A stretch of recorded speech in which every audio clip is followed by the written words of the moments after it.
Hello guys, ito nga po pala si nanay. Sinalubong niya ako kanina pag uwi ko at nagkukwento nga po siya ng mga nangyari sa kanila dito ng kanyang alaga ngayon, umaga. So sabi niya nga po, ihalos ka babalik lang din daw ng internet.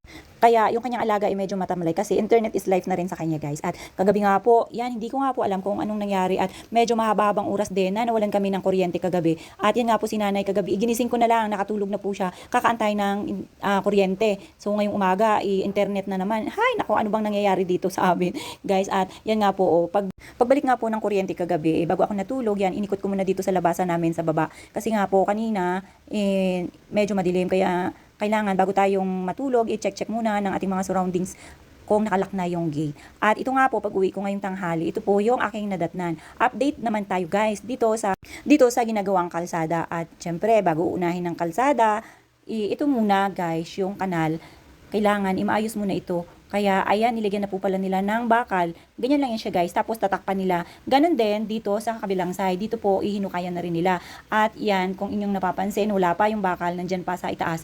Nakaabang na rin siya guys. Sabi nga po ni nanay kanina, magbubuhos na raw po sila. At ako nga po, inuutusan niya sa aking mga gagawin na bumili na raw po ako ng elbow na ilalagay doon sa mga iligan ng tubig. At para maayos na rin dito sa aming gate guys. Kailangan ko na rin palang ipaayos to. At baka mamaya, malate ako ng pagpapaayos at magbuhos sila, abay, hindi maayos to yung ating harapan at hindi makakadaan ang ating four wheels. Mabuti na nga lang, thank God at walang ulan ngayon. At pansamantala, dahil nga lunch ngayon, katatapos lang kumain ng mga nagtatrabaho dito at nandun sila guys sa ilalim ng puno na natutulog or nag-iidlip-idlip dahil nga mapagod rin talaga yung kanilang trabaho. At habang itong sinanay guys, tulog ang kanyang nag-iisang alaga dito sa bahay. Ayan, naglinis-linis na siya kasi alam niyo po ba na ang langgam dito guys, malaya ang nakakalakad-lakad kasi nga yung aming bulinggit, syempre yung mga pagkain niya kinakain niya guys, pagka matatamis talagang lapitin niya ng mga langgam.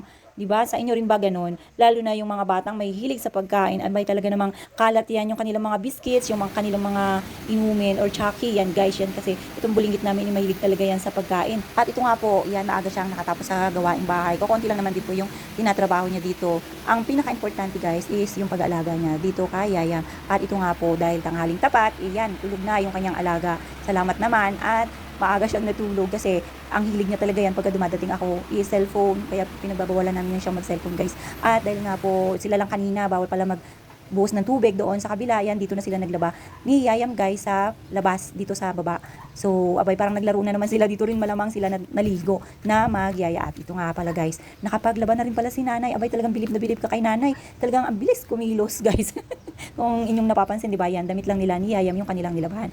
Halos araw-araw nga po yan si nanay na naglalaba guys, kasi nga po ayaw niyang matambakan siya ng labahin. Pero kadalasan idamit lang naman nila ng bulinggit yung kanyang nilalabahan. At ito nga po yung mga bata guys, hindi alintana sa kanila yung taas ng araw, sobrang napakainit nga dahil nga po tanghaling tapat, kailangan ang mga bata ay nasa loob ng bahay at nagpapahinga. Kaya pinagsabihan ko nga po sila na umuwi muna at kumain dahil ang mga bata niyan sumusunod rin sa akin. So paano ba yun guys? Babay muna.